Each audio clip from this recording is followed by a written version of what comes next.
ಗೆಳೆಯರೇ, ನಮಸ್ತೆ. State ಅಪೇಸ್ YouTube ಚಾನಲ್ಗೆ ಸ್ವಾಗತ, ಸುಸ್ವಾಗತ. ಇವತ್ತಿನ ದಿನಾಂಕ 7 ಮಾರ್ಚ್ 2024. ನಮ್ಮ ಮುಂದಿನ ಇವತ್ತಿನ ಕರೆಂಟ್ ಅಫೇರ್ಸ್ ಪ್ರಚಲಿತ ಘಟನೆಗಳ ಬಗ್ಗೆ ಡಿಸ್ಕಷನ್ ಮಾಡೋಕ್ಕಿಂತ ಮುಂಚೆ ಒಂದು ಸೂಚನೆ. ನೀವು ನಮ್ಮ ಯೂಟ್ಯೂಬ್ ಚಾನಲ್ಗೆ ಸಬ್ಸ್ಕ್ರೈಬ್ ಮಾಡಿಲ್ಲ ಅಂದ್ರೆ ಸಬ್ಸ್ಕ್ರೈಬ್ ಮಾಡಿ, ನಮ್ಮ ಯೂಟ್ಯೂಬ್ ಚಾನಲ್ ನ ಜಾಸ್ತಿ ಶೇರ್ ಮಾಡಿ, ನಮ್ಮ ಯೂಟ್ಯೂಬ್ ಚಾನಲ್ ಕಮೆಂಟ್ ಮಾಡಿ, ಹಾಗೆ ಬೆಲ್ ಐಕಾನ್ ಹಿಟ್ ಮಾಡೋದನ್ನ ಮರಿಬೇಡಿ. ಸೊ ಅವಾಗ ನಾವು ನೆಕ್ಸ್ಟ್ ನಾಳೆಯಿಂದ ಡೈಲಿ ಕರೆಂಟ್ ಅಫೇರ್ಸ್ ಮಾಡ್ತಾ ಇದೀವಿ ಈಗ. ಸೊ ಡೈಲಿ PIB ಇಂದ, ಪ್ರಜಾವಾಣಿಯಿಂದ, ದಿ ಹಿಂದೂಯಿಂದ ಎಲ್ಲ most ಇಂಪಾರ್ಟೆಂಟ್ ಆರ್ಟಿಕಲ್ ತೆಗೆದುಕೊಂಡು ಕರೆಂಟ್ ಅಫೇರ್ಸ್ ಅನ್ನ ಮಾಡ್ತಾ ಇದೀವಿ. ಸೊ ನಿಮಗೆ ಮಿಸ್ ಆಗ್ಬಹುದು. ಸೊ ಅದಕ್ಕೆ ಬೆಲ್ ಐಕಾನ್ ಹಿಟ್ ಮಾಡಿದ್ರೆ ನಾವು ಯಾವಾಗ ವಿಡಿಯೋನ ಅಪ್ಲೋಡ್ ಮಾಡ್ತೀವಲ್ಲ, ಸೊ ಅವಾಗ ನಿಮ್ಗೆ ಡೈಲಿ ಅದು ಬರುತ್ತೆ. ಅವಾಗ ನೀವು ಮಾಡ್ಕೋಬಹುದು. ಎಲ್ಲ ನಾವು ಮಾಡೋ ಪ್ರತಿಯೊಂದು ಪ್ರಶ್ನೆ ಕೂಡ ಎಕ್ಸಾಮ್ ಓರಿಯೆಂಟೆಡ್ ಇರುತ್ತೆ. ನೀವು ಕೊಡೋ PSI ಎಕ್ಸಾಮ್ ಆಗಲಿ, KAS ಎಕ್ಸಾಮ್ ಆಗಲಿ, FDA, STA, ಈ ಒಂದು SSC CGL ಅನ್ನ ಲಕ್ಷ್ಯದಲ್ಲಿ ಇಟ್ಕೊಂಡು ಆ ಬೇಸ್ಡ್ ಮೇಲೆ ನಾವು ಕ್ವಶನ್ ಅನ್ನ ಮಾಡ್ತೀವಿ. ಆ ಬೇಸ್ಡ್ ಮೇಲೆ ಆರ್ಟಿಕಲ್ ಎತ್ಕೋತಾ ಇದೀವಿ. ಸೊ ಹಾಗಾದ್ರೆ ನೋಡೋಣ ಗೆಳೆಯರೆ, ನಮ್ಮ ಮುಂದಿನ ಆರ್ಟಿಕಲ್ ಯಾವುದು ಅಂತ. ಇವತ್ತಿನ ದಿನ ವಿಶೇಷ ಗೆಳೆಯರೆ, ರಾಷ್ಟ್ರೀಯ ಹಾಸ್ಪಿಟಲ್ ಡೇ. ರಾಷ್ಟ್ರೀಯ ಹಾಸ್ಪಿಟಲ್ ಡೇ ಯಾವಾಗ ಆಚರಣೆ ಮಾಡಲಾಗುತ್ತೆ? ಅದುವೇ ಮಾರ್ಚ್ 7, 2019. ಸೈ ಯಾರು ಇದನ್ನ ಆಚರಣೆ ಮಾಡ್ತಾರೆ? ಸೊಸೈಟಿ ಆಫ್ ಹಾಸ್ಪಿಟಲ್ ಮೆಡಿಸಿನ್ ವತಿಯಿಂದ ಪ್ರತಿ ವರ್ಷ ಮಾರ್ಚ್ 7, 2019 ರಾಷ್ಟ್ರೀಯ ಹಾಸ್ಪಿಟಲ್ ದಿನವನ್ನ ಘೋಷಿಸಲಾಗಿದೆ. ಪ್ರತಿ ವರ್ಷ ಮಾರ್ಚ್ ತಿಂಗಳ ಮೊದಲ ಗುರುವಾರದಂದು ರಾಷ್ಟ್ರೀಯ ಹಾಸ್ಪಿಟಲ್ ದಿನ ಆಧುನಿಕ ವೈದ್ಯಕೀಯ ವೇಗವಾಗಿ ಬೆಳೆಯುತ್ತಿರುವ ವಿಶೇಷತೆಯನ್ನು ಆಚರಿಸಲು ಇದನ್ನು ನೆರವು ಮಾಡುತ್ತದೆ ಗೆಳೆಯರೆ. ಸೊ ವೈದ್ಯರಲ್ಲಿ ನಮಗೆ ವೈದ್ಯರ ಮಹತ್ವ ತುಂಬಾ ಇದೆ. ಸೊ ಅದಕ್ಕೋಸ್ಕರ ದಿನವನ್ನ ರಾಷ್ಟ್ರೀಯ ದಿನ ಕ್ಯಾಲೆಂಡರ್ ನಮೂದಿಸಿದೆ. ಸೊ ಆಸ್ಪತ್ರೆ ಔಷಧ ವಿಶೇಷತೆಗೆ ಮೀಸಲಾಗಿರುವ ಏಕೈಕ ಸೇವಾ ಕೇಂದ್ರವಾಗಿ ಆರೋಗ್ಯ ರಕ್ಷಣೆಗೆ ಲೆಕ್ಕವಿಲ್ಲದಷ್ಟು ಕೊಡುಗೆಗಳನ್ನು ನೀಡುತ್ತಿದೆ. ಸೊ ಈ ಸೇವೆಯನ್ನ ಗುರುತಿಸುವುದು ಈ ದಿನದ ಮೂಲ ಉದ್ದೇಶ. ಆಸ್ಪತ್ರೆಯಲ್ಲಿ ಕಾರ್ಯನಿರ್ವಹಿಸುವುದು ಎಲ್ಲರೂ ರಾಷ್ಟ್ರದ ಆರೋಗ್ಯ ಸೇವೆ ನಿರ್ಣಾಯಕ ಭಾಗವಾಗಿದ್ದಾರೆ. ಸೊ ಹಾಗಾದ್ರೆ ಗೆಳೆಯರೆ, ನಮ್ಮ ಮುಂದಿನ ಸ್ಲೈಡ್ ಅಲ್ಲಿ ವ್ಯಕ್ತಿ ವಿಶೇಷ. ಇವತ್ತಿನ ವ್ಯಕ್ತಿ ವಿಶೇಷ ಅವರೇ ಗೆಳೆಯರೆ, ಸಚ್ಚಿದಾನಂದ ಹಿರಾನಂದ ವಾಸ್ತಾಯನ. ಗೆಳೆಯರೆ, ಇವತ್ತು ನಮ್ಮ ಪೆನ್ನಿಗೆ ಸ್ವಲ್ಪ ಪ್ರಾಬ್ಲಮ್ ಆಗಿದೆ, ಬರೆಯಕ್ ಆಗಲ್ಲ ಇವತ್ತು, ಸ್ವಲ್ಪ ಕ್ಷಮಿಸಿ. ಸೊ ನಾಳೆಯಿಂದ ನಾವು ಮತ್ತೆ ಕರೆಂಟ್ ಸ್ಟಾರ್ಟ್ ಮಾಡ್ತೀವಿ. ಸೊ ಇವರು ಹುಟ್ಟಿದ್ದು ಮಾರ್ಚ್ 7, 2019. ಇವರು ಹುಟ್ಟಿದ್ದು ಭಾರತದ ಉತ್ತರ ಪ್ರದೇಶದಲ್ಲಿ ಕಾಶಿಯಾ ಎಂಬ ಜಿಲ್ಲೆಯಲ್ಲಿ. ಇವರು ಶೇರ್ ಏಕ್ ಜವಾನ್ ಎಂಬ ನಾವೆಲ್ ತುಂಬಾ ಪ್ರಸಿದ್ಧವಾಗಿದೆ. ಇವರಿಗೆ ಭಾರತವು 1964ರಲ್ಲಿ ಸಾಹಿತ್ಯ ಅಕಾಡೆಮಿ ಪ್ರಶಸ್ತಿ, 1978ರಲ್ಲಿ ಜ್ಞಾನಪೀಠ ಪ್ರಶಸ್ತಿ ಕೊಟ್ಟು ಪುರಸ್ಕರಿಸಿದೆ. ಇವರಿಗೆ 1983ರಲ್ಲಿ ಗೋಲ್ಡನ್ ಡೀಮ್ ಪ್ರಶಸ್ತಿ ನೀಡಲಾಗಿ ಇವರನ್ನ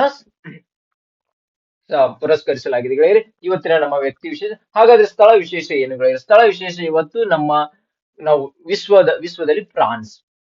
ನಿನ್ನೆಯೂ ಕೂಡ ನೋಡಿದ್ವಿ ನಾವು. ಫ್ರಾನ್ಸ್ ಯಾಕೆ ನ್ಯೂಸ್ ಅಲ್ಲಿ ಇತ್ತು ಅಂದ್ರೆ, ವಿಶ್ವದ ಪ್ರಥಮ ರಾಷ್ಟ್ರವು ಗರ್ಭಪಾತವನ್ನ ಸಾಂವಿಧಾನಿಕ ಹಕ್ಕನ್ನಾಗಿ ನೀಡಿರುವುದು ಫ್ರಾನ್ಸ್ ದೇಶವು ಕೂಡ.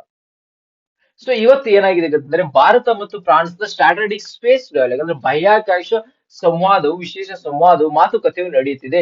So growing importance of space cooperation in bilateral ದ್ವಿಪಕ್ಷೀಯ ಸಂಬಂಧಗಳಲ್ಲಿ ಸ್ಪೇಸ್ ರಿಲೇಷನ್ ಅನ್ನ ಯಾವ ತರ ಇನ್ನು ಬೆಳೆಸಬೇಕು, ಭಾರತ ಮತ್ತು ಫ್ರಾನ್ಸ್ ಗಳ ನಡುವೆ ಸ್ಪೇಸ್ ಕೋಆಪರೇಷನ್ ಅನ್ನ ಬೆಳೆಸುವುದು ಡೈಲಾಗ್ ನಡೀತಿರುವುದರಿಂದ ಇದು ಈಗ ಫ್ರಾನ್ಸ್ ಮತ್ತೆ ನ್ಯೂಸ್ ಅಲ್ಲಿ ಬಂದಿದೆ. ಹಾಗಾದ್ರೆ ನಾವು ನೋಡೋಣ ಗೆಳೆಯರೆ, ಫ್ರಾನ್ಸ್ ನ ಬಹುಮುಖ್ಯ ಫ್ರಾನ್ಸ್ ಯಾವುದು ಬಾರ್ಡರ್ ಗಳನ್ನ ಹೊಂದಿದೆ? ಫ್ರಾನ್ಸ್ ರಾಷ್ಟ್ರವು ಯಾವುದು ಬಾರ್ಡರ್ ಹೊಂದಿದೆ ಗೆಳೆಯರು ನೋಡಿ. France lies near western end of the greater European land mass. Border nations are Belgium ನೋಡುವುದು ಗೆಳೆಯರು ಇಲ್ಲಿದೆ, Luxembourg, Switzerland, ಅಂಡೋರಾ.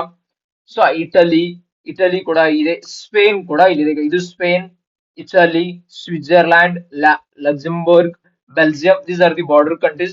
So Monaco is an independent enclave on the south coast and in an island Corsica in the Mediterranean is an integral part of the country. ಮೂರನೇ ನಮ್ದು point. So bordering water bodies.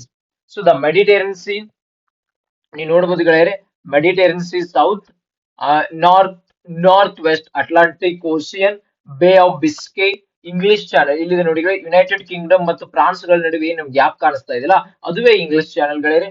Straight of Dover.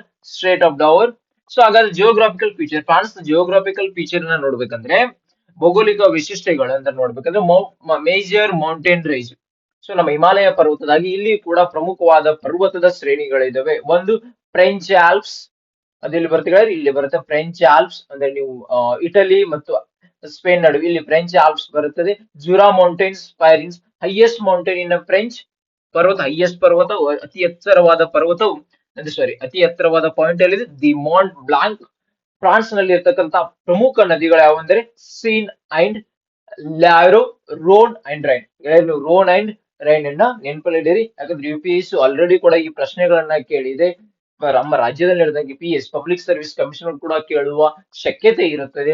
ಅದಕ್ಕೋಸ್ಕರ ನೆನಪಿನಲ್ಲಿ ಇಡಿ Rhone and rain. ಹಾಗಾದ್ರೆ ನಮ್ಮ ಮುಂದಿನ article ಯಾವುದು? Next article, India's first underwater metro in Kolkata. ಇದರಲ್ಲಿ ನಿನ್ನೆ ನಮ್ಮ ಪ್ರಧಾನಮಂತ್ರಿ ಅವರು ವೆಸ್ಟ್ ಬೆಂಗಾಲ್ ರಾಜ್ಯಕ್ಕೆ ರಾಜ್ಯಕ್ಕೆ ವಿಸಿಟ್ ಅನ್ನ ಮಾಡಿದ್ರು. ಅಲ್ಲಿ ಅವರು ಭಾರತದ ಪ್ರಥಮ ಅಂಡರ್ ವಾಟರ್ ಮೆಟ್ರೋ ಅನ್ನ ಉದ್ಘಾಟನೆ ಮಾಡಿದರು. ಸೊ ಅಂಡರ್ ವಾಟರ್ ಇದು ಎಲ್ಲಿಂದ ಎಲ್ಲಿ ಕನೆಕ್ಟ್ ಮಾಡ್ತೀವಿ? East west metro corridor. ಇದು ಯಾವ್ದು ಪಾರ್ಟ್ ಆಗಿದೆ? ಇದು ವೆಸ್ಟ್ ವೆಸ್ಟ್ ಮೆಟ್ರೋ ಕಾರಿಡಾರ್ ಆಗಿದೆ. Which connects the city centre of Esplanade and Howrah. Howrah ಅಂತ. Howrah metro station is the deepest metro station in India.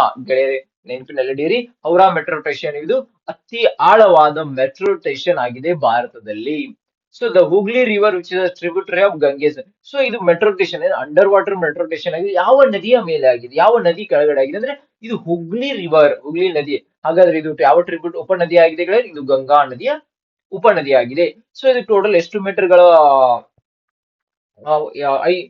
ಇದು ಡೀಪೆಸ್ಟ್ ಅನ್ನು ಹೊಂದಿದೆ ಹೇಳಿದ್ರೆ ಅಂಡರ್ ವಾಟರ್ ಅಲ್ಲಿ ಇದೆ ಅಂದ್ರೆ 520 ಮೀಟರ್ಗಳ ಅಂಡರ್ ವಾಟರ್ ಇದೆ. 32 ಮೀಟರ್ ಆಳವಾಗಿದೆ. ಸೊ ಈ ಒಂದು ಅಂಡರ್ ವಾಟರ್ ನ ಪರಿಕಲ್ಪನೆಯನ್ನ ಯಾವಾಗ ಪರಿಕಲ್ಪಿಸಲಾಗಿತ್ತು, ಯಾವಾಗ ಇದರ ವಿಚಾರ ವಿಮರ್ಶೆ ಮಾಡಲಾಗಿತ್ತು ಅಂದ್ರೆ ಗೆಳೆಯರೆ, ಫಸ್ಟ್ ಪ್ರಪೋಸ್ ಬೈ ಬ್ರಿಟಿಷ್ 1921 ನೋಡಿ ಗೆಳೆಯರೆ, 1921ರಿಂದ 2021ರವರೆಗೆ. ಸೊ ಒಂದು 100 ವರ್ಷಗಳ ಕಾಲ ಇದನ್ನ ವಿಚಾರ ವಿಮರ್ಶೆ ಮಾಡಿ ಕೆಲವೊಂದು ಕಾರಣಗಳನ್ನ, ಯಾಕಂದ್ರೆ ministry of environment forest and climate change ಅನುಮತಿ ನೀಡಲಾಗಿ ಅಥವಾ ಯಾವುದೇ ಫಂಡ್ಸ್ ಕೊರತೆ ಉಂಟಾಗಿ ಈ ಪ್ರಾಜೆಕ್ಟ್ 100 ವರ್ಷಗಳ ಕಾಲ ಡಿಲೇ ಆಗ್ತಾ ಬಂದು ಈಗಿನ ನಮ್ಮ ಭಾರತದ ಪ್ರಧಾನಮಂತ್ರಿ ಅವರು ಇದನ್ನ ಉದ್ಘಾಟನೆ ಮಾಡಿದ್ದಾರೆ. ಸೊ ನಮ್ಮ ಪ್ರಧಾನಮಂತ್ರಿ ಇದನ್ನ ರಿಯಲೈಸ್ ಮಾಡಿದ್ದಾರೆ. So now India has become first underwater metro station. ನಾವು ಇಂಡಿಯಾ ಆಲ್ಸೋ, ನಮ್ಮ ಭಾರತದಲ್ಲಿ ಕೂಡ ಅಂಡರ್ ವಾಟರ್ ಮೆಟ್ರೋ ಸ್ಟೇಷನ್ ಇದೆ. ಸೊ ನೆಕ್ಸ್ಟ್ ನೋಡೋಣ, ಕ್ಲೀನ್ ಕೋಲ್ ಟೆಕ್ನಾಲಜಿ, ಕೋಲ್ ಗ್ಯಾಸಿಫಿಕೇಶನ್. ಇದೊಂದು ತಂತ್ರಜ್ಞಾನವಾಗಿದೆ. ಏನ್ ಮಾಡ್ತದೆ ಕ್ಲೀನ್ ಕೋಲ್ ಟೆಕ್ನಾಲಜಿ? ಕೋಲ್ ಗ್ಯಾಸಿಫಿಕೇಶನ್, ಕಲ್ಲಿದ್ದಲು ಅನಿಲೀಕರಣ ಅಂತ ನಾವು ಕನ್ನಡದಲ್ಲಿ. ಕಲ್ಲಿದ್ದಲು ಅನಿಲೀಕರಣ ಏನ್ ಮಾಡುತ್ತದೆ ಅಂದ್ರೆ ಇದು ಕಲ್ಲಿದ್ದಲನ್ನ ಗ್ಯಾಸ್ ಆಗಿ ಕನ್ವರ್ಟ್ ಮಾಡುತ್ತದೆ, ಸಿನ್ ಗ್ಯಾಸ್ ಆಗಿ ಕನ್ವರ್ಟ್ ಮಾಡುತ್ತದೆ. ಸೊ ಇದು ಕ್ಲೀನ್ ಕೋಲ್ ಟೆಕ್ನಾಲಜಿ ಏನಾಗಿದೆ? ಇದು ಎನ್ವೈರ್ಮೆಂಟಲ್ ಫ್ರೆಂಡ್ಲಿ ಆಗಿದೆ ಫಾರ್ ಎಲೆಕ್ಟ್ರಿಸಿಟಿ ಜನರೇಷನ್. ಹಾಗಾದ್ರೆ some of the key points, ಮೊದಲನೇ ಕೀ ಪಾಯಿಂಟ್ ಅಂದ್ರೆ role of the coal. So ಭಾರತದಲ್ಲಿ ಕೋಲ್ನ ಉತ್ಪಾದನೆಯು ಅಥವಾ ಕೋಲಿನ ಬಳಕೆ, ಕಲ್ಲಿದ್ದಲನ್ನ ಬಳಕೆ ಮಾಡಿಕೊಂಡು ನೀವು ಒಂದು ನಿಯರ್ಲಿ 70% ಟೋಟಲ್ ಎಲೆಕ್ಟ್ರಿಸಿಟಿಯನ್ನು ಉತ್ಪಾದನೆ ಮಾಡುತ್ತಿದ್ದೀವಿ. ಸೊ ಸರ್ಕಾರವು ಕೆಲವೊಂದು ಗವರ್ನಮೆಂಟ್ ಇನಿಷಿಯೇಟಿವ್ ತಂದಿದೆ, coal gasification mission. So government of India has launched several initiative, so including coal gasification mission, so which is aims to, ಇದರ ಗುರಿ ಏನು ಹೊಂದಿದೆ ಹೇಳಿದ್ರೆ, ಕೋಲ್ ಗ್ಯಾಸಿಫಿಕೇಶನ್ ಮಿಷನ್ 2030ರೊಳಗೆ 100 ಮಿಲಿಯನ್ ಟನ್ಸ್ ಕಲ್ಲಿದ್ದಲನ್ನ ಉಪಯೋಗ ಮಾಡಿಕೊಳ್ಳೋದು. So collaborative efforts, ministry of ಕೋಲ್, ಕಲ್ಲಿದ್ದಲು ಸಚಿವಾಲಯವು ಸರ್ಫೇಸ್ ಕೋಲ್ ಗ್ಯಾಸಿಫಿಕೇಶನ್ ಅನ್ನು ಯಾರ ಜೊತೆ ಒಪ್ಪಂದವನ್ನು ಮಾಡಿಕೊಂಡಿದೆ?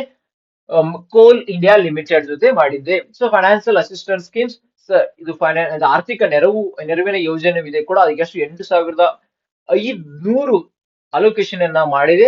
ಸೊ ಇದರಲ್ಲಿ ಪ್ರೈವೇಟ್ ಸೆಕ್ಟರ್, PSU ಕೂಡ ಭಾಗಿಯಾಗಿದೆ. ಸೊ ಇದು ಎರಡು promote of coal and lignite gasification ಮಾಡೋದಕ್ಕೋಸ್ಕರ. So joint venture agreement with whom? Coal India Limited with joint agreement with Gas Authority of India Limited and Coal India Limited ಹಾಗೂ ಕೋಲ್ ಇಂಡಿಯಾ ಲಿಮಿಟೆಡ್, ಭಾರತ್ ಹೆವಿ ಎಲೆಕ್ಟ್ರಿಕಲ್ ಲಿಮಿಟೆಡ್. ನಾವು ಒಂದು ವಾರದ ವೀಕೆಂಡ್ ಯಾವಾಗ ಕರೆಂಟ್ ಅಫೇರ್ಸ್ ಅನ್ನ ಮಾಡ್ತಾ ಇದೀವಿ ಕೂಡ, ಅವಾಗ ಇದು ಕೋಲ್ India limited, gas authority India limited ಕೂಡ ನ್ಯೂಸ್ ಅಲ್ಲಿ ಬಂದಿತ್ತು. ಅವಾಗ ನಾವು ಕೋಲ್ ಇಂಡಿಯಾ ಯಾವಾಗ ಹುಟ್ಟಿಕೊಂಡಿತು, ಅದರ ಸ್ಥಾನಗಳು, ಅದು ಯಾವಾಗ ಮಿನಿ ರತ್ನದಿಂದ ನವರತ್ನದಿಂದ ಮಹಾರತ್ನವಾಯಿತು, ಎಲ್ಲ ಡೀಟೇಲ್ ಆಗಿ ಎಕ್ಸ್ಪ್ಲನೇಷನ್ ಮಾಡಿದ್ವಿ. ಆ ವಿಡಿಯೋ ಲಿಂಕ್ ಅನ್ನ ಡಿಸ್ಕ್ರಿಪ್ಷನ್ ಅಲ್ಲಿ ಕೊಡ್ತೀನಿ, ನೀವು ನೋಡಿ ಗೆಳೆಯರೆ. ಸೊ ಮುಂದೆ ಫ್ಯೂಚರ್ ಪ್ಲಾನ್ಸ್ ಗಳು ಏನಿದಾವೆ ಅಂದ್ರೆ, the upcoming plant for setting up on ammonium nitrate plants through the coal gasification is poised to revolutionary indigenous technology. So ಇವತ್ತಿನ ಇದು ಕ್ಲೀನ್ ಕೋಲ್ ಟೆಕ್ನಾಲಜಿ. ಸೊ ನೆನಪಿನಲ್ಲಿ ಕ್ಲೀನ್ ಕೋಲ್ ಟೆಕ್ನಾಲಜಿ ಪ್ರಚಲಿತದಲ್ಲಿ ಸುದ್ದಿಯಲ್ಲಿತ್ತು. ಇದು ಯಾವುದಕ್ಕೆ ಸಂಬಂಧಿಸವಾಗಿದೆ? ಅವ್ರು 4 ಪ್ರಶ್ನೆಗಳನ್ನ ಕೊಡಬಹುದು. ಅದರಲ್ಲಿ ಸರಿಯಾದ ಉತ್ತರಗಳಿದೆ. ಇದು ಕಲ್ಲಿದ್ದಲನ್ನ ಗ್ಯಾಸ್ ಅಲ್ಲಿ ಅಂದ್ರೆ ಸಿನ್ ಗ್ಯಾಸ್ ಅಲ್ಲಿ ಪರಿವರ್ತನೆ ಮಾಡಿ ಕಲ್ಲಿದ್ದಲಿಂದ ಎಲೆಕ್ಟ್ರಿಸಿಟಿ ಉತ್ಪಾದನೆಗೆ ನೆರವು ಮಾಡುತ್ತದೆ. ಸೊ ಭಾರತವು 70% ಕಲ್ಲಿದ್ದಲಿಂದ ಉತ್ಪಾದನೆಯಾಗಿದೆ. ಕಲ್ಲಿದ್ದಲಿನಿಂದ ಬಳಕೆ ಮಾಡಿಕೊಂಡು ಎಲೆಕ್ಟ್ರಿಸಿಟಿಯನ್ನು ಉತ್ಪಾದನೆ ಮಾಡುತ್ತೆ. ಹಾಗೆ ಇಂಪಾರ್ಟೆನ್ಸ್ ಆಫ್ ಕೋಲ್ ನಾವು ನಿನ್ನೆ ವಿಡಿಯೋದಲ್ಲಿ ಕೂಡ ವಿಚಾರ ಮಾಡಿ ನಿನ್ನೆ ವಿಡಿಯೋದಲ್ಲಿ ನಾವು ವಿಚಾರ ಮಾಡಿದ್ವು ಕಲ್ಲಿದ್ದಲು ಅಂದ್ರೆ ಏನು, ಭಾರತದಲ್ಲಿ ಕಲ್ಲಿದ್ದಲ ಪ್ರಕಾರಗಳೇನು, ಕಲ್ಲಿದ್ದಲಲ್ಲಿ ಕೋಲ್ ಮೈನ್ಗಳು ಎಲ್ಲೆಲ್ಲಿದ್ದಾವೆ, ಯಾಕೆ ಕಲ್ಲಿದ್ದಲು ನ್ಯೂಸ್ ಅಲ್ಲಿ ಇದೆ ಅಂದ್ರೆ ದ ಏಷಿಯಾಸ್ ಲಾರ್ಜೆಸ್ಟ್ ಕೋಲ್ ಮೈನ್ ಎಲ್ಲಿದೆ ಅಂದ್ರೆ ಭಾರತದಲ್ಲಿದೆ. ಅದು ಯಾವುದು ಗೇವ್ರಾ ಮೈನ್. ಅದನ್ನ ನಿನ್ನೆ ವಿಡಿಯೋದಲ್ಲಿ ಡಿಸ್ಕಷನ್ ಮಾಡಿದೀವಿ. ಸೊ ನೀವು ನಿನ್ನೆ ವಿಡಿಯೋ ನೋಡಿದ್ರೆ ನಿಮ್ಗೆ ಗೊತ್ತಾಗುತ್ತೆ. ನಾನು ಟೈಮ್ ಅದನ್ನು ಕೂಡ ಡಿಸ್ಕ್ರಿಪ್ಷನ್ ಅಲ್ಲಿ ಕೊಡ್ತೀನಿ. ಸೊ ಹಾಗಾದ್ರೆ ನಮ್ಮ ನೆಕ್ಸ್ಟ್ ಆರ್ಟಿಕಲ್ ಗಳಿದ್ರೆ ಪ್ರಸಾದ್ ಸ್ಕೀಮ್ ನೋಡಿ. ಇವತ್ತಿನ ಪ್ರಶ್ನೆ, ಪ್ರಸಾದ್ ಸ್ಕೀಮ್ ಅಂದ್ರೆ ಪ್ರಧಾನಮಂತ್ರಿ ಅವರು ಜಮ್ಮು ಕಾಶ್ಮೀರಿಗೆ ವಿಸಿಟ್ ಮಾಡಿದ್ರೆ ಇವತ್ತು 7ನೇ ತಾರೀಕು ಜಮ್ಮು ಕಾಶ್ಮೀರಿಗೆ ಪ್ರಪ್ರಥಮ ಅಂದ್ರೆ ಆರ್ಟಿಕಲ್ 370 ಅಬ್ರೋಗೇಟ್ ಮಾಡಿದ ತಕ್ಷಣ ಪ್ರಧಾನಮಂತ್ರಿ ಅವರು ವಿಸಿಟ್ ಮಾಡಿದ್ರೆ, ಕೆಲವೊಂದು ಬಾರಿ ವಿಸಿಟ್ ಮಾಡಿರ್ಬೋದು ಅಥವಾ ಇದು ವಿಸಿಟ್ ಮಾಡ್ತಿದ್ದಾರೆ ಈಗ. ಸೊ ಅವರು ಒಂದು ಪ್ರಸಾದ್ ಸ್ಕೀಮ್ ಅನ್ನ ಲಾಂಚ್ ಮಾಡಿದ್ದಾರೆ. ಪ್ರಸಾದ್ ಸ್ಕೀಮ್ ಆಲ್ರೆಡಿ ಲಾಂಚ್ ಮಾಡಿದೆ, ಬಟ್ ಆ ಪ್ರಸಾದ್ ಸ್ಕೀಮ್ ಅಡಿಯಲ್ಲಿ ಅಲೋಕೇಟ್ ಮಾಡಿದ ದುಡ್ಡಿಂದ ಕೆಲವು ಪ್ರಾಜೆಕ್ಟ್ ಗಳಾಗಿದೆ. ಸೊ ಆ ಪ್ರಾಜೆಕ್ಟ್ ಗಳನ್ನ ಇವತ್ತು ನೇಷನ್ ಗೆ ಡೆಡಿಕೇಟ್ ಮಾಡ್ತಿದ್ದಾರೆ. ಸೊ ಅವಾಗ ಅದು ನೋಡೋಣ ಗೆಳೆಯರಿ. ಅದಕ್ಕಿಂತ ಮುಂಚೆ ಇದು SSC GTS ಅಂದ್ರೆ SSC ಸ್ಟಾಫ್ ಸೆಲೆಕ್ಷನ್ ಕಂಡಕ್ಟ್ ಮಾಡೋ GTS ಒಂದು ಕ್ವಶನ್ ಇದು. Prasad scheme have been launched under which ministry of external affairs ಅಂದ್ರೆ ವ್ಯವಹಾರ ಸಚಿವಾಲಯ, ವಿದೇಶಾಂಗ ವ್ಯವಹಾರ ಸಚಿವಾಲಯ, ಪ್ರವಾಸ ಸಚಿವಾಲಯ, ಮಿನಿಸ್ಟ್ರಿ ಆಫ್ ಹೌಸಿಂಗ್ ಅಂಡ್ ಮನೆ ಮತ್ತು ನಗರಗಳ ಅಫೇರ್ಸ್ ಅಂಡ್ ಸಾಂಸ್ಕೃತಿಕ ಸಚಿವಾಲಯ. ಸರಿಯಾದ ಉತ್ತರಗಳೇ ಮಿನಿಸ್ಟ್ರಿ ಆಫ್ ಟೂರಿಸಂ. ನೋಡಿ ಗೆಳೆಯರೆ, ಸೊ 2014 ಎರಡನೇ ಕಾಲಮ್ ಅಲ್ಲಿ ನೋಡಿ, 2014 ಪ್ರಸಾದ್ ಸ್ಕೀಮ್ ಅನ್ನ ಲಾಂಚ್ ಮಾಡಲಾಗಿತ್ತು. ಯಾವ ಸಚಿವಾಲಯದ ಅಡಿಯಲ್ಲಿ? Ministry of tourism. ಸೊ ಹಾಗಾದ್ರೆ ಪ್ರಸಾದ್ ಸ್ಕೀಮ್ ದ ಅಬ್ರಿವೇಷನ್ ಏನು, ಲಾಂಗ್ ಫಾರ್ಮ್ ಏನಂದ್ರೆ pilgrimage rejuvenation and spiritual augmentation drive. Pilgrimage rejuvenation and spiritual augmentation drive. So ಇದರ ಪ್ರಮುಖವಾದ ಕೇಂದ್ರ ಬಿಂದು ಯಾವ್ದು? ಇದು ಧಾರ್ಮಿಕ ಪ್ರವಾಸಿ ಉದ್ಯಮ. ಧಾರ್ಮಿಕ ಭಾರತದಲ್ಲಿ ನೋಡಿ, ಭಾರತ ಒಂದು ತುಂಬಾ ರಿಲಿಜನ್ ಗಳ ಡೈವರ್ಸಿಟಿ ಯೂನಿಟಿ ಅಂಡ್ ಡೈವರ್ಸಿಟಿ ಅಂತ ಕರಿತೀವಿ. ಅದಕ್ಕೆ ಭಾರತದಲ್ಲಿ ತುಂಬಾ ಧಾರ್ಮಿಕತೆಗೆ ಒತ್ತಡ ಕೊಡ್ತೀವಿ, ಧರ್ಮಕ್ಕೆ ಒತ್ತಡವನ್ನ ಹೆಚ್ಚು ಮಹತ್ವವನ್ನ ಕೊಡ್ತೀವಿ. ಅದಕ್ಕೋಸ್ಕರ ಕೇಂದ್ರ ಸರ್ಕಾರವು ಇನ್ನೂ ಕೂಡ ಇದನ್ನ ಒಂದು ಪ್ರವಾಸಿ ಉದ್ಯಮವಾಗಿ ಪರಿವರ್ತನೆ ಮಾಡಿ ಭಾರತದ ಆರ್ಥಿಕತೆಗೆ ಸಹಾಯವಾಗಲಿ ಅಂತ ಇದನ್ನು ಕೂಡ ಒಂದು ಸ್ಕೀಮ್ ಅನ್ನ ಲಾಂಚ್ ಮಾಡಿದ್ದಾರೆ. ಇದರ ಮೇನ್ ಉದ್ದೇಶ ಈ ಸ್ಕೀಮ್ ಉದ್ದೇಶ ಮಾಡೋದು ನೋಡಿ ಏನಾಗುತ್ತೆ ಅಂದ್ರೆ, ಈಗ ಪ್ರಸಾದ್ ಸ್ಕೀಮ್ ಇಂದ ಸರ್ಕಾರವು ಕೆಲವೊಂದು ಸೈಟ್ ಗಳನ್ನ ಐಡೆಂಟಿಫೈ ಮಾಡುತ್ತೆ. ಸೊ ಇದು ಕೂಡ ಗುಜರಾತ್ ಅಲ್ಲಿ ಒಂದು ಸೈಟ್ ಇದೆ. ಸೊ ಮಹಾರಾಷ್ಟ್ರದಲ್ಲಿ ಒಂದು ಸ್ಕೀಮ್ ಇದೆ. ಕರ್ನಾಟಕದಲ್ಲಿ ಒಂದು ಧಾರ್ಮಿಕ ಕ್ಷೇತ್ರ ಇದೆ. ಕೇರಳದಲ್ಲಿ ಒಂದು ಧಾರ್ಮಿಕ ಕ್ಷೇತ್ರ ಇದೆ. ತಮಿಳುನಾಡಲ್ಲಿ ಒಂದು ಧಾರ್ಮಿಕ ಕ್ಷೇತ್ರ, ಆಂಧ್ರ ಪ್ರದೇಶದಲ್ಲಿ ಒಂದು ಇವೆಲ್ಲ ಕನೆಕ್ಟ್ ಮಾಡುತ್ತೆ. ಕನೆಕ್ಟ್ ಮಾಡಿದ್ರೆ ಏನಾಗುತ್ತೆ, ಇದಕ್ಕೊಂದು ಸ್ಕೀಮ್ ಲಾಂಚ್ ಮಾಡುತ್ತೆ. ಈಗ ಚಾರ್ಧಾಮ್ ಯಾತ್ರಾ ಅಂತ. ಸೊ ಈ ತರ ಒಂದು ಸ್ಕೀಮ್ ಮಾಡಿದ್ರೆ ಏನಾಗುತ್ತೆ, ಅಲ್ಲಿರ್ತಕ್ಕಂಥ ಎಕಾನಮಿ ಬೆಳೀತೆ. ಅಲ್ಲಿರ್ತಕ್ಕಂಥ ಎಕಾನಮಿ ಬೆಳೆದ್ರಿಂದ ಅಲ್ಲಿರ್ತಕ್ಕಂಥ ಜನರಿಗೆ ನೌಕರಿ ಸಿಗುತ್ತದೆ. ಅಲ್ಲಿರ್ತಕ್ಕಂಥ ಜನರ ಜೀವನದ ವ್ಯವಸ್ಥೆಯು ಬದಲಾಗುತ್ತದೆ. ಹೀಗಾಗಿ ಪ್ರಧಾನಮಂತ್ರಿ ಸಸ್ಟೈನಬಲ್ ಲೈಫ್ ಸ್ಟೈಲ್ ಅಂತ ಏನ್ ಪ್ರಮೋಟ್ ಮಾಡ್ತಿದಾರಲ್ಲ, ಎಲ್ಲಿ ಹೋದ್ರು ಅವ್ರು ತಮ್ಮ ಭಾಷಣ ಹೇಳ್ತಾರೆ ಸಸ್ಟೈನಬಲ್ ಲೈಫ್ ಸ್ಟೈಲ್ ಅಂತ. ಇದು ಕೂಡ ಅಭಿವೃದ್ಧಿ ಆಗುತ್ತೆ. ಈಸ್ ಆಫ್ ಲಿವಿಂಗ್ ಅಂತ ಹೇಳಿದ್ರೆ ಅದು ಕೂಡ ಅಭಿವೃದ್ಧಿ ಆಗುತ್ತೆ. ಅದಕ್ಕೋಸ್ಕರ ಇದು Prasad scheme specially meant for ಧಾರ್ಮಿಕ ಪ್ರವಾಸಿ ಉದ್ಯಮವನ್ನ ಉತ್ತೇಜಿಸಲು, ಭಾರತದಂತ ಉತ್ತೇಜಿಸಲು ಲಾಂಚ್ ಮಾಡಿರ್ತಕ್ಕಂಥ ಸ್ಕೀಮ್. ಸೊ ಇದ್ರ ಸಂಪೂರ್ಣ ಧಾರ್ಮಿಕ ಪ್ರವಾಸೋದ್ಯಮ ಅನುಭವವನ್ನು ಒದಗಿಸುವ ಆದ್ಯತೆಯ ಮೇರೆಗೆ ಯೋಜಿತ ಮತ್ತು ಸುಸ್ಥಿರ ರೀತಿಯಲ್ಲಿ ಯಾತ್ರಾ ಸ್ಥಳಗಳನ್ನ ಯಾತ್ರಾ ಸ್ಥಳಗಳನ್ನ ಗುರುತಿಸುವುದು, ಗುರುತಿಸಿ ಅದಕ್ಕೆ ಅಲೋಕೇಟ್ ಮಾಡಿರ್ತಕ್ಕಂಥ ಫಂಡ್ ಇಂದ ಆ ಯಾತ್ರಾ ಸ್ಥಳವನ್ನ ಡೆವಲಪ್ ಮಾಡುವುದು ಇದು ಮೇನ್ ಉದ್ದೇಶವಾಗಿದೆ. ಭಾರತದಲ್ಲಿ ಧಾರ್ಮಿಕ ಪ್ರವಾಸೋದ್ಯಮ ಅಭಿವೃದ್ಧಿ ಮತ್ತು ಉತ್ತೇಜನಕ್ಕೆ ದಾರಿ ಮಾಡಿಕೊಡುವುದು. ಸೊ ಸೊ ಪ್ರಧಾನಮಂತ್ರಿ ಅವರು ಜಮ್ಮು ಕಾಶ್ಮೀರ ಕೆಲವೊಂದು ಸ್ಕೀಮ್ ಗಳನ್ನು ಕೂಡ ಲಾಂಚ್ ಮಾಡುತ್ತಿದ್ದಾರೆ. ಸೊ ಕೆಲವೊಂದು ಸ್ಕೀಮ್, ಮೊದಲನೇದು ಚಲೋ ಇಂಡಿಯಾ ಗ್ಲೋಬಲ್ ಡಯಾಸ್ಪೋರಾ ಕ್ಯಾಂಪೇನ್. ಸೊ ಗೆಳೆಯರು, ನಾವು ನೋಡಿರುವುದು ಭಾರತವು ಅತಿ ಹೆಚ್ಚು ಡಯಾಸ್ಪೋರಾನ ಹೊಂದಿರತಕ್ಕಂತ ಕಂಟ್ರಿ. ಸೌದಿ ಅರೇಬಿಯಾ ಆಗಲಿ, UAE ಆಗ್ಲಿ, ಒಮಾನ್ ಆಗ್ಲಿ, ಅಥವಾ ಅಮೆರಿಕ ಆಗ್ಲಿ, ಇಂಗ್ಲೆಂಡ್ ಆಗ್ಲಿ, ನಮ್ಮ ಭಾರತೀಯರು ಜಾಸ್ತಿಯಾಗಿ ಹೆಚ್ಚಿದ್ದಾರೆ. ಸೊ ಅವ್ರೇನಾದ್ರು ಬಂದು ನಮ್ಮ ಭಾರತದ ಪ್ರವಾಸೋದ್ಯಮಕ್ಕೆ ಕೈ ಜೋಡಿಸಿದಲ್ಲಿ ಅಂದ್ರೆ ಅವ್ರು ಅಲ್ಲಿಂದ ಬಂದು ನಮ್ಮ ಭಾರತದೊಳಗೆ ಬಂದು ಸರ್ಕಾರವು ಗುರುತಿಸಿಕೊಂಡ ಪ್ರವಾಸ ಸ್ಥಳಕ್ಕೆ ವಿಸಿಟ್ ಮಾಡಿದಾಗ ಅವರ ಅನುಭವನಲ್ಲಿ ಮಾಡಿ ಇದರಿಂದ ಏನಾಗ್ತದೆ, ರೆಮಿಟೆನ್ಸ್ ಕೂಡ ಬರುತ್ತೆ.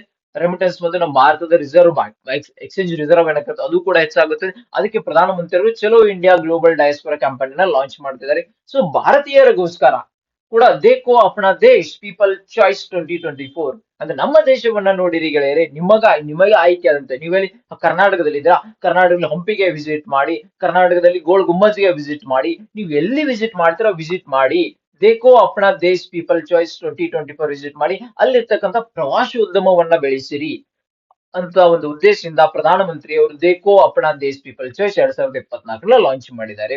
ಸೊ ಈಗ ನೋಡಿ, ಪ್ರಸಾದ ಸ್ಕೀಮ್ ಅಲ್ಲಿ 5 ಕ್ಯಾಟಗರಿಗಳನ್ನ ಮಾಡ್ತಿದ್ದಾರೆ. ಒಂದು ಸ್ಪಿರಿಚುವಲ್, ಕಲ್ಚರಲ್ ಹೆರಿಟೇಜ್, ಸಾರಿ ಗೆಳೆಯರೆ, ಇದು ಪ್ರಸಾದ ಸ್ಕೀಮ್ ಅಲ್ಲಿ, ಇದು ಸ್ವದೇಶ ದರ್ಶನ ಸ್ಕೀಮ್ ಅಲ್ಲಿ. ಸ್ವದೇಶ ದರ್ಶನ ಸ್ಕೀಮ್ ಅಲ್ಲಿ spiritual, cultural, heritage, natural, wildlife, adventure, other category, ಈ ತರ ಆ, 5 ಸ್ಕೀಮ್ ಅನ್ನ ಸ್ವದೇಶ ದರ್ಶನ್ ಸ್ಕೀಮ್ ಅಲ್ಲಿ ಮಾಡಿದ್ದಾರೆ. ಸೊ ಪ್ರಧಾನಮಂತ್ರಿ ಅವರು ಈಗ ಜಮ್ಮು ಕಾಶ್ಮೀರಲ್ಲಿ ವಿಸಿಟ್ ಕೊಟ್ಟಾಗ 43 challenge based destination development project ಗಳು ಲಾಂಚ್ ಮಾಡಿದ್ದಾರೆ. ಆದ್ರೆ ನಮ್ಮ ಕರ್ನಾಟಕದ ಯಾವ್ದು ಗೆಳೆಯರೆ? ನಮ್ಮ ಇಲ್ಲೇ ಮೈಸೂರಾಂಬೆ, ಮೈಸೂರು ಶ್ರೀ ಚಾಮುಂಡೇಶ್ವರ ದೇವಿ ಟೆಂಪಲ್, ಮೈಸೂರು ಡಿಸ್ಟ್ರಿಕ್ಟ್, ಕರ್ನಾಟಕ. ಇದು ಒಂದು 43 ಪ್ರಾಜೆಕ್ಟ್ ಅಲ್ಲಿ ಇದು ಒಂದು ಕೂಡ ಆಗಿದೆ ಗೆಳೆಯರಿ.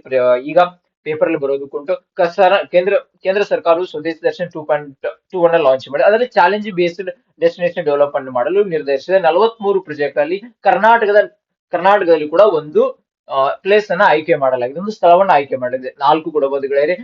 ಮೊದಲನೇದು ಶ್ರೀ ಚಾಮುಂಡೇಶ್ವರಿ ದೇವಿ ಟೆಂಪಲ್, ಎರಡನೇದು ಹಂಪಿ, ಮೂರನೇದು ಗೋಲ್ ಗುಂಬಜ್, ನಾಲ್ಕನೇದು ಯಾವ್ದಾದ್ರು ಒಂದು ಕೊಡಬಹುದು, ಧರ್ಮಸ್ಥಳ ಕೊಡಬಹುದು, ಯಾವ್ದಾದ್ರು ಈ ತರ ಕೊಟ್ಬಿಟ್ಟು ಕೇಳಬಹುದು. ಈ ತರ ಪ್ರಶ್ನೆ ಕೇಳುವ ಸಾಧ್ಯತೆ ಇರ್ತದೆ ಗೆಳೆಯರೆ, ನೆನಪಿನಲ್ಲಿ ಇಂಪಾರ್ಟೆಂಟ್. ಸೊ ನಾಳೆ ಮತ್ತೆ ಇದ್ರ ಬಗ್ಗೆ ಡೀಟೇಲ್ಸ್ ಬರ್ತೇನೆ, ನಾನು ಎಕ್ಸ್ಪ್ಲೇನ್ ಮಾಡ್ತೀನಿ.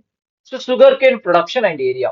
ಸೊ ಇದು ನೋಡಿ ಗೆಳೆಯರೆ, ಇದು ಕೂಡ ಒಂದು ಪ್ರೀವಿಯಸ್ ಇಯರ್ ಕ್ವಶನ್ ಪೇಪರ್ ಆಗಿದ್ದು. Sugar cane is not grown in which of the following states? Karnataka, Uttar Pradesh, Gujarat, Himachal Pradesh. ಗೆಳೆಯರೆ, ಯಾಕೆ ಇದು ನ್ಯೂಸ್ ಅಲ್ಲಿ ಬಂದಿದೆ ಅಂದ್ರೆ, ಈಗ ಶುಗರ್ ಕೇನ್ ಪ್ರೊಡಕ್ಷನ್ ಕಡಿಮೆ ಆಗ್ತಿದೆ, ಶುಗರ್ ಕೇನ್ ಉತ್ಪಾದನೆ ಕಡಿಮೆ ಆಗ್ತದೆ ಅಂತ ಒಂದು ಬಾಡಿ ಹೇಳಿದೆ. ಯಾಕಂದ್ರೆ ಮಳೆಗಾಲ ಕಡಿಮೆ ಆಗ್ತಾ ಇದೆ. ಕೆಲವೊಂದು ಶುಗರ್ ಬೆಳೆಯುವ ಪ್ರದೇಶದಲ್ಲಿ ನೀರಿನ ಕೊರತೆ ಉಂಟಾಗೋದ್ರಿಂದ ಅಲ್ಲಿ ಇರ್ತಕ್ಕಂಥ ಶುಗರ್ ಉತ್ಪಾದನೆಯು ಕಡಿಮೆ ಆಗುವ ಸಾಧ್ಯತೆ, ಅದಕ್ಕೋಸ್ಕರ. ಸೊ ಹಾಗಾದ್ರೆ ಶುಗರ್ ಕೇನ್ ಬಗ್ಗೆ ನೋಡೋಣ ಗೆಳೆಯರೆ. ಸೊ ಭಾರತವು 2020ರಲ್ಲಿ world largest producer and consumer ಆಗಿತ್ತು. ಇದು ಒಂದು world second largest exporter after China. ಚೈನಾದ ನಂತರ ಭಾರತವು 2ನೇ ಲಾರ್ಜೆಸ್ಟ್ ಎಕ್ಸ್ಪೋರ್ಟರ್ ಆಗಿ ಬೆಳೆದಿದೆ. ಸೊ ಹಾಗಾದ್ರೆ ನಾವು ಎಲ್ಲೆಲ್ಲಿ ಕಬ್ಬನ್ನ ಉತ್ಪಾದನೆ ಮಾಡ್ತೀವಿ, ಎಲ್ಲೆಲ್ಲಿ ಕಬ್ಬನ್ನ ಬೆಳಿತೀವಿ ಅಂದ್ರೆ ಉತ್ತರ ಪ್ರದೇಶ್, ಬಿಹಾರ್, ಹರಿಯಾಣ, ಪಂಜಾಬ್, ನಾರ್ತ್ ದಲ್ಲಿ, ಆದ್ರೆ ಸೌತ್ ದಲ್ಲಿ ಮಹಾರಾಷ್ಟ್ರ, ಕರ್ನಾಟಕ, ತಮಿಳುನಾಡು, ಆಂಧ್ರ ಪ್ರದೇಶ್. ಸೊ ಕಬ್ಬನ್ನ ಬೆಳೆಯಲು ಸುಟೇಬಲ್ ಆದಂತ ಎನ್ವೈರ್ಮೆಂಟ್ ಅಥವಾ ಅಟ್ಮಾಸ್ಫಿಯರ್ ಏನಂದ್ರೆ, ಕಬ್ಬನ್ನ ಬೆಳೆಯಲು 21 ರಿಂದ 22 degree Celsius with hot and humid climate, around 75 to 100 ಸೆಂಚಿಫರ್ ಮಳೆಯಾಗುವ ಪ್ರದೇಶದಲ್ಲಿ ಕಬ್ಬನ್ನ ಬೆಳೆಯಲಾಗುತ್ತದೆ. ಸೊ ಇದಕ್ಕೆ ಯಾವ ತರ ಮಣ್ಣು ಬೇಕಂದ್ರೆ deep reach loamy soil. So top sugar producing States Maharashtra, Uttar Pradesh, Karnataka. ನಮ್ಮ ಕರ್ನಾಟಕವು 3ನೇ ಸ್ಥಾನದಲ್ಲಿದೆ. ಇದರಲ್ಲಿ ಸುಕ್ರೋಸ್ ಪ್ರಮಾಣವನ್ನ ನೋಡಿದರೆ ಉತ್ತರ ಪ್ರದೇಶದಲ್ಲಿ ಬೆಳೆಯುವ ಕಬ್ಬಿನಿಗಿಂತ ನಮ್ಮ ಕರ್ನಾಟಕ, ಮಹಾರಾಷ್ಟ್ರದಲ್ಲಿ ಬೆಳೆಯುವ ಕಬ್ಬು ಸುಕ್ರೋಸ್ಗೆ ಉತ್ತಮವಾಗಿದೆ. ಇದನ್ನು ಕೂಡ ನೆನಪಲ್ಲಿ ಗೆಳೆಯರೆ. ಹಾಗಾದ್ರೆ ಮುಂದಿನ ಸ್ಲೈಡ್ ಅಂದ್ರೆ, other than Venezuela, which one among the following from South America's member of OPEC? OPEC ಅಂದ್ರೆ oil organisation of petroleum export countries. ಗೆಳೆಯರು ನೋಡಿ, ಅರ್ಜೆಂಟೀನಾ, ಬೊಲಿವಿಯಾ, ಇಕ್ವಡಾರ್, ಬ್ರಾಜಿಲ್. ಇದರ ಸರಿಯಾದ ಉತ್ತರ ಗೆಳೆಯರಿ ಇಕ್ವೆಡಾರ್. ಇಲ್ಲಿ ನೋಡಿ ಎಲ್ಲೋ ಮಾರ್ಕ್ ಮಾಡಿದೀನಿ, ಇದು ಇಕ್ವೆಡಾರ್ ಸರಿಯಾದ ಉತ್ತರ. ಯಾಕಂದ್ರೆ ವೆನೆಜುಲಾ ಒಂದೇ. ಇದು ನೋಡಿ ನಾರ್ತ್ ಅಮೆರಿಕಾ, ಇಲ್ಲೇ ಅಮೆರಿಕ ಅಂದ್ರೆ ವೆನೆಜುಲಾದ ಮೇಲೆ ಯೆಲ್ಲೋ ಕಲರ್ ಇದು North America. So Ecuador, Venezuela ಇದೆಲ್ಲ ಒಪೆಕ್ ಕಂಟ್ರಿಗಳು. ಸೊ ಆರ್ಗನೈಸೇಷನ್ ಆಫ್ ಪೆಟ್ರೋಲಿಯಂ ಎಕ್ಸ್ಪೋರ್ಟ್ ಕಂಟ್ರಿಗೆ ಎಷ್ಟು ಕಂಟ್ರಿಗಳಿದಾವೆ? ಇದರ ಉದ್ದೇಶಗಳೇ, ಇದು world's major oil exporting nation. ಎಷ್ಟು ರಾಷ್ಟ್ರಗಳಿದಾವೆ ಇದರಲ್ಲಿ ಒಪೆಕ್ ಅಲ್ಲಿ? ಟೋಟಲ್ 13 ರಾಷ್ಟ್ರಗಳು. ಇದೊಂದು ಪರ್ಮನೆಂಟ್ ಇಂಟರ್ ಗವರ್ಮೆಂಟಲ್ ಸಂಸ್ಥೆಯಾಗಿದೆ. ಇದರ ಹೆಡ್ ಕ್ವಾರ್ಟರ್ ಬಂದ್ಬಿಟ್ಟು ಆಸ್ಟ್ರಿಯಾದಲ್ಲಿದೆ. ಸೊ ಹಾಗಾದ್ರೆ ಇದು ಫೌಂಡಿಂಗ್ ಮೆಂಬರ್ಸ್ ಎಷ್ಟು ಜನ ಇದ್ರು? 5 ಜನ ಸೇರಿ ಈ ಒಪೆಕ್ ಅನ್ನ ಹುಟ್ಟು ಹಾಕಿದರು. 5 ಜನಗಳು ಯಾರು ಅಂದ್ರೆ, ಇರಾನ್ ಇಲ್ಲಿದೆ ನೋಡಿ, ನೀವು ನೋಡಬಹುದು, Iran, Iraq, Kuwait, Saudi Arabia, then Venezuela. ನೋಡಿ ವೆನಿಜುಲಾ ಒಂದೇ ಒಂದು ಕಂಟ್ರಿ, ಅದು ಸೌತ್ ಅಮೆರಿಕಾದಲ್ಲಿದೆ. ಮಿಕ್ಕಿದ 2 ಕಂಟ್ರಿ ವೆಸ್ಟ್ ಏಷ್ಯಾದಲ್ಲಿದ್ದಾವೆ ನೋಡಿ, ಇರಾನ್, ಇರಾಕ್. ನೆನಪಿನಲ್ಲಿಡಿರಿ. So after that some countries are joined. So in that Algeria, Angola, Congo. Sorry. After 5 member country, 4 more ಸದಸ್ಯರು join ಆಗಿದ್ದಾರೆ. ಮೊದಲನೇದು ಅಲ್ಜೇರಿಯಾ, ಇಲ್ಲಿ ಮ್ಯಾಪ್ ಅಲ್ಲಿ ನೋಡ್ತಾರೆ ಹಾಗೆ, Angola, Congo, Equatorial, Guinea, Gabon, Libya, Nigeria, United Arab Emirates. So ಕೆಲವೊಂದು ಕಂಟ್ರಿಗಳು ಕೂಡ, ಜಾಸ್ತಿ ಕಂಟ್ರಿಗಳು ಇದು, ಕೆಲವೊಂದು ಕಂಟ್ರಿಗಳು ಹೊರಗಡೆ ಬಂದಿದ್ದಾವೆ. ಯಾವ್ದಂದ್ರೆ 2020ರಲ್ಲಿ ಇಕ್ವೆಡರ್ ಅವರು ಈ ಆರ್ಗನೈಸೇಷನ್ ಇಂದ ಹಿಂತೆಗೆದು ವಿದ್ರೋಹ ಮಾಡಿಕೊಂಡಿತ್ತು. 2019ರಲ್ಲಿ ಕಟಾರು ತನ್ನನ್ನು ತಾನು ಟರ್ಮಿನೇಟ್ ಮಾಡಿಕೊಂಡಿತ್ತು. 2016ರಲ್ಲಿ ಇಂಡೋನೇಷ್ಯಾವು ಸಸ್ಪೆಂಡ್ ಆಯಿತು, ಕೆಲವೊಂದು ಕಾರಣಗಳಿಂದ ಸಸ್ಪೆಂಡ್ ಆಗಿತ್ತು. ಇದು ಒಂದಾಯ್ತು. ಇದಾಯ್ತು. ನೀವು ಓಪೆಕ್ ಪ್ಲಸ್ ಕಂಟ್ರಿಗಳನ್ನ ಕಮೆಂಟ್ ಸೆಕ್ಷನ್ ಅಲ್ಲಿ ಬರೀರಿ. ಸರಿಯಾದ ಉತ್ತರಗಳಿಗೆ ನಾನು ಕಮೆಂಟ್ ಮಾಡ್ತೀನಿ. ಸೊ ಇದರ ಸರಿಯಾದ ಆಫ್ಟರ್ ವೆನಿಜುಲಾ ಸೌತ್ ಅಮೆರಿಕಾದಲ್ಲಿ ಯಾವ್ದು ಈಕ್ವೆಡಾರ್ ಸರಿಯಾದ ಉತ್ತರ. ಸೊ OPEC ಪ್ಲಸ್ ನಿಮ್ಮ ಕೆಲಸ ಏನಂದ್ರೆ OPEC ಪ್ಲಸ್ ಕಂಟ್ರಿಗಳು ಯಾವ್ದಂತ ಕಮೆಂಟ್ ಸೆಕ್ಷನ್ ಅಲ್ಲಿ ಬರೀರಿ, ನಾನು ಸರಿಯಾದ ಉತ್ತರಕ್ಕೆ ಲೈಕ್ ಮಾಡ್ತೀನಿ. ಸೊ ಹಾಗಾದ್ರೆ ಮುಂದಿನ ಪ್ರಶ್ನೆ, ನೆಕ್ಸ್ಟ್ ಕ್ವಶನ್ ಆರ್ಟಿಕಲ್ 370. ಇಲ್ಲಿ ನೋಡಿ, ಈಗ ಆರ್ಟಿಕಲ್ 370 ಕೆಲವೊಂದು ರಾಜ್ಯಗಳಲ್ಲಿ ಕೆಲವೊಂದು ಪ್ರದೇಶಗಳಿಗೆ ಮಾತ್ರ ಸೀಮಿತವಾಗಿದೆ. ಬಟ್ ಕೆಲವೊಂದು ರಾಜ್ಯಗಳಲ್ಲಿ ಡಿಮಾಂಡ್ ಮಾಡ್ತಾರೆ, ನಮಗೂ ಆರ್ಟಿಕಲ್ 370 ಕೊಡಿ, ಕೆಲವೊಂದು ಆರ್ಟಿಕಲ್. ಆದ್ರೆ ಕೆಲವೊಂದು ಯೂನಿಯನ್ ಟೆರಿಟರಿ ಮಾತ್ರ ಡಿಮಾಂಡ್ ಮಾಡ್ತಾರೆ. ಅದು ಯಾವ್ದು ಹೇಳಿದ್ರೆ ಲಡಾಖ್. ಲಡಾಖ್ ಅವ್ರು ಏನ್ ಮಾಡ್ತಾರೆ ಹೇಳಿದ್ರೆ, ಲಡಾಖ್ ಅವರು ನಮ್ಮ ಲಡಾಖ್ ಅನ್ನು ಸ್ಟೇಟ್ ರಾಜ್ಯ ಎಂದು ಗುರುತಿಸಿರಿ, ನಮ್ಮ ರಾಜ್ಯವನ್ನು ಆರ್ಟಿಕಲ್ 370 ಅಡಿಯಲ್ಲಿ ನೀವು ಅದನ್ನ ಗುರುತಿಸಿರಿ, ನಮಗೆ ಲೋಕಸಭೆಯಲ್ಲಿ ಕೆಲವು ಜಾಸ್ತಿ ಸೀಟ್ಗಳನ್ನ ಕೊಡಿರಿ, ಪಬ್ಲಿಕ್ ಸರ್ವಿಸ್ ಕಮಿಷನ್ ಎಸ್ಟಾಬ್ಲಿಷ್ ಮಾಡಿಕೊಂಡು ಅವ್ರು ಡಿಮಾಂಡ್ ಮಾಡ್ತಿದ್ದಾರೆ. ನೀವು ನೋಡ್ಬೋದು ಗೆಳೆಯರೆ, 3 Idiot ಮೂವಿಯ ಪ್ರಸಿದ್ಧ ಅದರ ಒಂದು ಇನ್ಸ್ಪಿರೇಷನ್ ಯಾರು, ಸೋನಂ ವಾಂಗ್ಚುಕ್ ಅವರು ಈಗ ಹಂಗರ್ ಸ್ಟ್ರೈಕ್ ಹೋಗ್ತಾರೆ. ಅವ್ರು ಹಂಗರ್ ಸ್ಟ್ರೈಕ್ ಹೇಳಿದ್ರೆ, ನಾನು ಗಾಂಧಿ ತರ ಹಂಗರ್ ಸ್ಟ್ರೈಕ್ ಹೋಗ್ತೀನಿ, ನಾನು ಇನ್ನೊಬ್ಬರಿಗೆ ಹಾರ್ಮ್ ಮಾಡಬಾರ್ದು, ನನ್ನ ಒಂದು ಯೂನಿಯನ್ ಟೆರಿಟರಿಗೆ ನ್ಯಾಯ ಸಿಗ್ಬೇಕಾದ್ರೆ ನಾನು ಹಂಗರ್ ಸ್ಟ್ರೈಕ್ ಹೋಗ್ತೀನಿ ಅಂತ. ಅದಕ್ಕೆ ಲಡಾಖ್ ಅವರು ಡಿಮ್ಯಾಂಡ್ ಮಾಡ್ತಿದ್ರಿಂದ ಆಲ್ಮೋಸ್ಟ್ ಈಗ ಮೊನ್ನೆ ಅವರು ಯೂನಿಯನ್ ಟೆರಿಟರಿ ಲಡಾಖ್ನವರು ಮತ್ತು ಕೇಂದ್ರೀಯ ಗೃಹ ಮಂತ್ರಿಗಳ ಮಾತುಕತೆಯನ್ನ ನಡೆಸಿದ್ದರು. ಸೊ ಮಾತುಕತೆ ನಡೆಸುವ ಸಮಯದಲ್ಲಿ ಕೆಲವೊಂದು ಡಿಫರೆನ್ಸಸ್ ಉಂಟಾಗಿ ಅವರು ಇಲ್ಲ ನಾನು ಮಾಡಲ್ಲ ಅಂತ ಹೇಳಿದ್ದಾರೆ ಈಗ.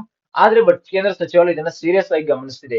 ಸ್ಟೇಟ್ ಹುಡುಗಿಲ್ಲ, ಬಟ್ ಆರ್ಟಿಕಲ್ 370 ಅಡಿಯಲ್ಲಿ ಇದನ್ನ ಗುರುತಿಸೋಣ ಅಂತ ಅವರು ಸೀರಿಯಸ್ ಆಗಿ ಡಿಸ್ಕಷನ್ ಮಾಡ್ತಾರೆ. ಕೆಲವೊಂದು ರಿಪೋರ್ಟ್ಗಳು ಕೂಡ ಬರ್ತಿದ್ದಾವೆ. ಸೊ ಇಲ್ಲಿ ನೋಡಿ, article 371 of the Constitution of India provides special provision with respect to which of the following states: Andhra Pradesh, Assam, Nagaland and Sikkim, Maharashtra and Gujarat. ಸರಿಯಾದ ಉತ್ತರ ಮಹಾರಾಷ್ಟ್ರ ಅಂಡ್ ಗುಜರಾತ್. ಹಾಗೆ ನೋಡಿ ಗೆಳೆಯರೆ, article 371A Nagaland, B Assam, C Manipur, D Andhra Pradesh, F Sikkim, G Mizoram, H Arunachal Pradesh, 371I Goa, 371J Karnataka.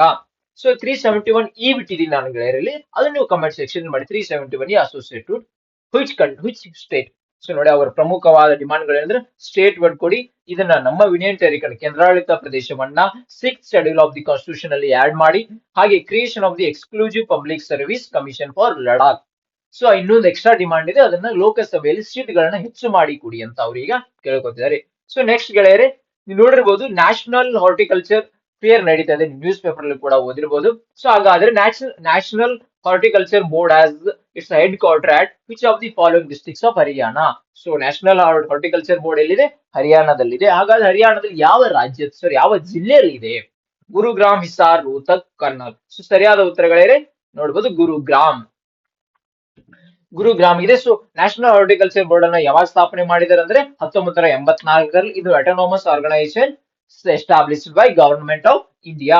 So ಇದು ಯಾವ ಕಾನೂನಲ್ಲಿ register ಮಾಡ್ಕೊಂಡಿದೆ ಅಂದ್ರೆ registered as society under society registration act 1860. ಇದರ ಹೆಡ್ ಕ್ವಾರ್ಟರ್ ಬಂದ್ಬಿಟ್ಟು ಗುರುಗ್ರಾಮ್ ಅಲ್ಲಿ ಇದೆ. ಸೊ ನೀವು ನೋಡಬಹುದು ನ್ಯಾಷನಲ್ ಹಾರ್ಟಿಕಲ್ಚರ್ ಫೇರ್ 2024 ಕರ್ನಾಟಕದಲ್ಲಿ ನಡೀತಿದೆ. ಎಲ್ಲಿ ನಡೀತಾ ಹೆಸರುಘಟ್ಟ ಲೇಕ್ ಫೋರ್ಸ್ಟ್ ಬೆಂಗಳೂರು, ನಮ್ಮ ಇಲ್ಲೇ ಬೆಂಗಳೂರಲ್ಲಿ ನಡೀತಾ ಇದೆ. ಯಾರು ಅದನ್ನ ಆರ್ಗನೈಸ್ ಮಾಡ್ತಿದೆ ಅಂದ್ರೆ ICAR, Indian council of agriculture research.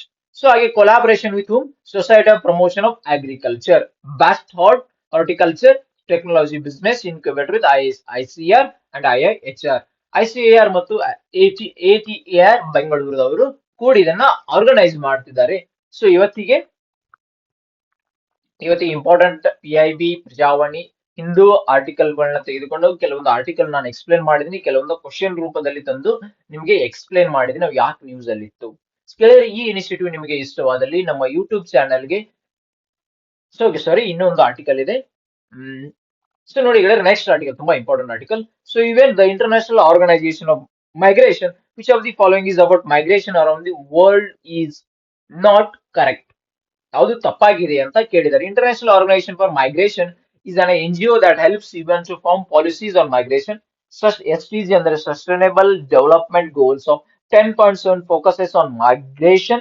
IOM, the International Organization of Migration, was established in 1951. The number of migration in 2019 reached 2072 million. This is a question asked in UPSC, Union Public Service Commission.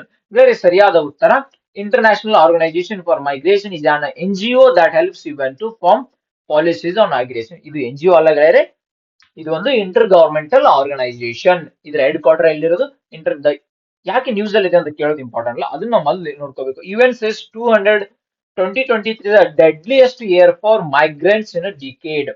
ಕೇಳಿದ್ರೆ ಯಾಕಂದ್ರೆ 8,565 ಜನರು illegal migration ಇಂದ ಸತ್ತಿದ್ದಾರೆ, ತಮ್ಮ ಜೀವವನ್ನ ಕಳೆದುಕೊಂಡಿದ್ದಾರೆ. ನೀವು ನೋಡ್ಬೇಕು ಕೆಲವೊಂದು ಭಯಾನಕ ಪಿಕ್ಚರ್ಗಳು ನಾವು ನ್ಯೂಸ್ ಅಲ್ಲಿ ನೋಡಿದೀವಿ. 2021ರಲ್ಲಿ ಒಂದು ಮಗು ಒಂದು ತಂದೆ ಹರ್ಕೊಂಡೋಗಿ ಸತ್ತಿರೋದು, ಈ ತರ ನೋಡಿದ್ದೇವೆ ನಾವು. ತುಂಬಾ ಇಂಪಾರ್ಟೆಂಟ್ ಪಿಕ್ಚರ್ ಗಳನ್ನ ನೋಡಿ ನಮ್ಗೆ ಓ ಎಂತ ಸ್ಥಿತಿಯಪ್ಪ. ಎಷ್ಟೋ ಜನ ಕೆನಡಾಕ್ಕೆ ಹೋಗೋದ್ರೆ ಸಿಕ್ಕಾಕೊಂಡು ಜೈಲ್ನಲ್ಲಿದ್ದಾರೆ. ಎಷ್ಟೋ ಜನ ಅಮೆರಿಕಾಗೆ ಇಲ್ಲಿಗಲ್ ಆಗಿ ಎಂಟ್ರಿ ಆಗ್ತಿದ್ದಾರೆ, ಮೆಕ್ಸಿಕೋದಿಂದ ಎಂಟ್ರಿ ಆಗ್ತಿದ್ದಾರೆ. ನೀವು ಟ್ರಂಪ್ ಅವ್ರನ್ನ ಎಲೆಕ್ಷನ್ ಟೈಮ್ ಅಲ್ಲಿ ಕೇಳಿರ್ಬೋದು. ಲಾಸ್ಟ್ ಟೈಮ್ ಅವ್ರು ಎಲೆಕ್ಷನ್ ಮಾಡಿದ್ರೆ ನಾನು ದೊಡ್ಡ ಮೆಕ್ಸಿಕೋ ಮತ್ತು ಅಮೆರಿಕದ ನಡುವೆ ಒಂದು ದೊಡ್ಡ ವಾಲ್ ಕಟ್ತೀನಿ ಅಂತ ಯೋಜನೆ ಹಾಕೋತಾ ಇದ್ರು. ಅದಕ್ಕೂ ನೀವು ಕೇಳಿರ್ಬೋದು. ಯಾಕೆಂದ್ರೆ ಮೈಗ್ರೇಷನ್ ನ ತಡೆಯಕ್ಕೆ, ಮೈಗ್ರೇಷನ್ ನ ತಡೆಯೋಕೆ. ಸೊ ಅದಕ್ಕೆ ಇವತ್ತು ಅವರು ಒಂದು ರಿಪೋರ್ಟ್ ಅನ್ನ ಹೊರಸು ಮಾಡಿದ್ದಾರೆ. ಸೊ ಹಾಗಾದ್ರೆ international migration report also released by united nation international organisation of migration. So ಇದ್ರ ಬಗ್ಗೆ ನೋಡೋಣ. ಇಂಟರ್ನ್ಯಾಷನಲ್ ಆರ್ಗನೈಸೇಷನ್ ಫಾರ್ ಮೈಗ್ರೇಷನ್ ಬಗ್ಗೆ. ಇದೊಂದು ಇಂಟರ್ ಗವರ್ಮೆಂಟಲ್ ಸಂಸ್ಥೆಯಾಗಿದೆ. ಇದರ ಹೆಡ್ ಕ್ವಾರ್ಟರ್ ಬಂದ್ಬಿಟ್ಟು ಜಿನೇವಾ, ಸ್ವಿಟ್ಜರ್ಲೆಂಡ್. ಇದರ ಸ್ಥಾಪನೆ ಆಗಿದ್ದು 1951ರಲ್ಲಿ. ಇದರಲ್ಲಿ ಒಟ್ಟು 1971 ಸದಸ್ಯ ರಾಷ್ಟ್ರಗಳಿವೆ. ಇದರ ಅಬ್ಸರ್ವರ್ ಸ್ಟೇಟಸ್ ಅನ್ನ 8.